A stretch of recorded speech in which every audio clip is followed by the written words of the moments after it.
Time really does fly by. I can't believe I am almost done with my third semester as an assistant professor in New York City. If you're new to my social media, welcome. My name is Lisbela Cruz Santana, and I moved from California to New York City last summer to start my career and a job as a tenure track assistant professor in Chicano studies.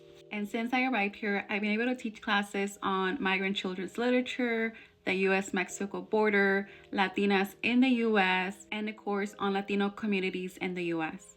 Next semester, I will be teaching a special topics course, which I am designing catered to reading and writing the archive. And for Vlogmas video number 10 of the series of Cuenta tu historia, tell your story, I will be talking about my annual review, which was my first time doing this. It was a learning process, and once I had the hang of it, it just became easier. But it definitely took a lot of patience, specifically in just trying to figure out what was I being asked to do and how I could translate the work that I do as a public scholar, making sure that my students and my courses are catered to experiential learning, meaning a lot of creative projects and where I'm asking my students to become culture creators and critical thinkers.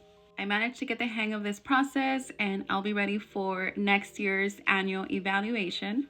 But for now, I'll take you along this process. I was able to record a couple of clips organizing my tenure binder, and we'll share a couple of moments and experiences that continue to move me forward into my plan that I have for myself and my career. I really enjoy the process. For me, that's really what builds that success and that feeling of accomplishment at the end.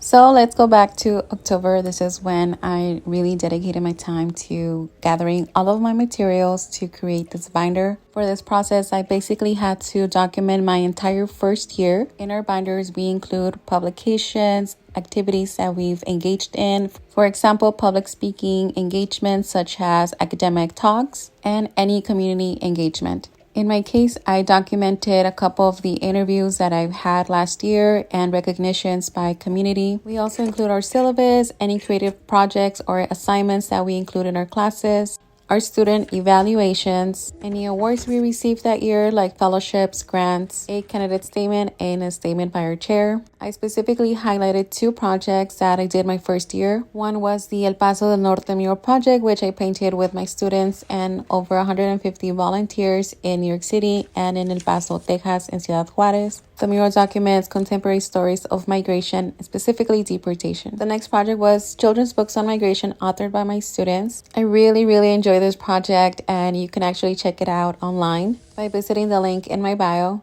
And that was a very brief and general overview of this process, which is actually very layered, but I appreciate it because it allowed me to really think about everything that has been accomplished this first year and knowing that I'm setting myself up to accomplish my goals while having fun and doing things that really matter to me.